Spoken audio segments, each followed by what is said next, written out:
रात का सन्नाटा शहर की गलियों में फैला हुआ था। इंस्पेक्टर अक्षय अपनी ड्यूटी खत्म कर घर लौट रहा था। सड़क सुनसान थी। सिर्फ उसके कदमों की आवाज खाली गलियों में गूंज रही थी। मोबाइल में लगातार ऑफिस कॉल्स और रिपोर्ट्स आ रही थीं और उसका मन थकान और तनाव से भरा हुआ था। हर कदम पर उसकी आंखें चौकस थीं, लेकिन उसकी सोच कहीं और उलझी हुई थी। अचानक उसकी नज़र एसपी मैडम रिया पर पड़ी, जो ऑफिस से लौट रही थी। वह अचानक उसकी राह में खड़ी हो गई। अक्षय ने हल्की गुस्से वाली टोन में कहा, इतनी देर रात में अकेली? ये जगह खतरनाक हो सकती है। रिया ने मुस्कुराते हुए उत्तर दिया, इंस्पेक्टर साहब, मैं जानती हूं अपने काम का जिम्मा, कोई डर नहीं। अक्षय की मनोस्थिति में हल्का गुस्सा और भ्रम था। वह गलती से रिया को एक आम नागरिक समझकर टोका और उसकी प्रतिक्रिया ने उसे चौंका दिया। रिया चुप रही, लेकिन उसकी आंखों में कुछ छिपा हुआ रहस्य और गहरी समझ झलक रही थी। अक्षय के गुस्से में उसने अचानक थप्पड़ मार दिया। रिया चुप रही, केवल उसकी ओर थोड़ी मुस्कान और गंभीरता झलक रही थी। अक्षय ने खुद को सही साबित करने की कोशिश की, माफ कीजिए, मुझे लगा, पर शब्द उसके गले में अटक गए।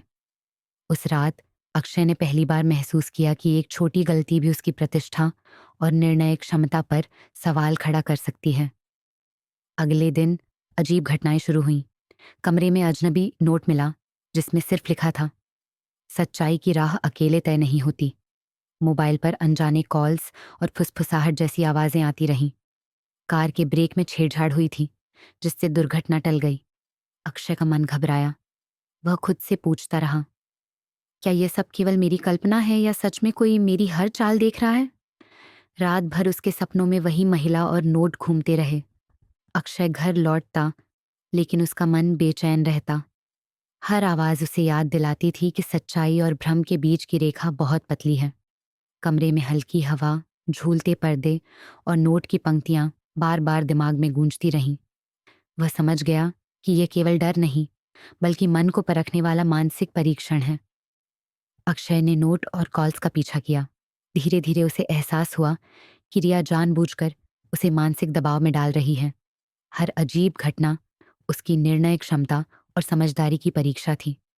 उसका मन लगातार खुद से लड़ रहा था, मैं डर के आगे झुकूं या अपनी सोच और ईमानदारी से काम लूं? डर और भ्रम के बीच संतुलन बनाना उसके लिए कठिन हो गया था। फिर उसने हिम्मत करके रिया से मिलने का निर्णय लिया और उनके ऑफिस पहुंचा।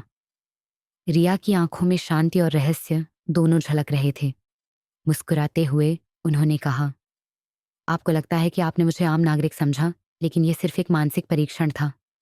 अक्षय घबराया। परीक्षण? मुझे समझ नहीं आया। रिया ने धीरे कहा, हमारी एजेंसी ये देखती है कि हमारी टीम का हर सदस्य तनाव और गलती के समय कैसे निर्णय लेता है। आपने अपनी कमजोरी दिखाई, पर यह सीखने का मौका भी है। अक्षय का मन गहरा उलझन में पड़ गया। उसने महसूस किया कि गलती और डर के बीच मनोवैज्ञानिक लड़ाई चल रही थी। हर घटना केवल भौतिक नहीं थी, ये उसकी मानसिक शक्ति की परीक्षा थी। अक्षय घर लौटकर अपनी मानसिक तैयारी करने लगा। रात में वह जागता और कमरे की हर आवाज को परखता। हर हल्की आहट, हर फुसफुसाहट उसे याद दिलाती थी कि उसे सतर्क और सचेत रहना है।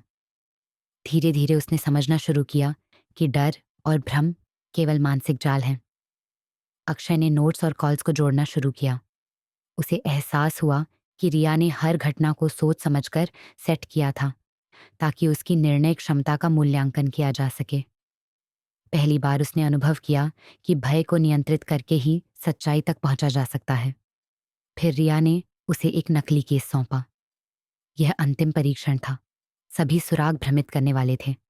अक्षय का मन अब शांत और निर्णयक्षम था। उसने हर सुराग को तार्किक रूप से जोड़ा और सच्चाई का पता लगाया। उसे समझ में आया कि यह सब केवल मानसिक परीक्षा थी, उसकी कमजोरियों को पहचानने और सुधारने के लिए। रिया ने कहा, कभी भी किसी को उसकी स्थिति या लिंग के आधार पर कम मत आंको। सच्चाई और निर्णय क्षमता का मूल्य हमेशा सर्वोपरि है। अक्षय अब केवल एक इंस्पेक्टर नहीं था, वह समझदार, सतर्क और मानसिक रूप से मजबूत बन चुका था। रात की अजीब घटनाएं, नोट और रिया की मुस्कान उसे हमेशा याद रहेंगी, उसने सीखा कि हर गलती एक सबक है, हर डर और भ्रम मनोवैज्ञानिक परीक्षा है और सही निर्णय क्षमता इंसान को मजबूत बनाती है। कहानी समाप्त होती है, लेकिन अक्षय के मन में अब सतर्कता, समझदारी और मानसिक दृढ़ता हमेशा जीवित रहती है। दोस्तों, आपको ये कहानी कैसी लगी? मैं आपके लिए इससे भी अच्छी-अच्छी कहानियाँ रोज़ाना लेकर आऊँगा। अगर आप हमारे चैनल को सब्सक्राइब करते हैं तो आपको बहुत अच्छी-अच्छी कहानियाँ मिलेगी। दोस्तों, आप भी अपने कॉन्फिडेंस और मनोवैज्ञानिक तरीके से अपने आप को इतना मजबूत बनाएँ कि कोई आपका कुछ भी नहीं बिगाड़ पाए। अगर आप मनोवैज्ञानिक तरीके की कहानियाँ सुनकर अपने आप को एक परिपक्व और मजबूत इंसान बनाना चाहते हैं और इंस्पायरेशन की वीडियोज़ चाहिए तो हमारे चैनल को सब्सक्राइब कर दीजिए, क्योंकि इस चैनल पर हम इंसान को इतना मनोवैज्ञानिक तरीके से मजबूत बना देंगे अच्छी-अच्छी कहानियाँ सुनाकर कि वह एक बहुत ही अच्छा इंसान बनेगा और बहुत प्रगति करेगा। तो दोस्तों, देख क्या रहे हो? चैनल को सब्सक्राइब और लाइक ज़रूर कर देना।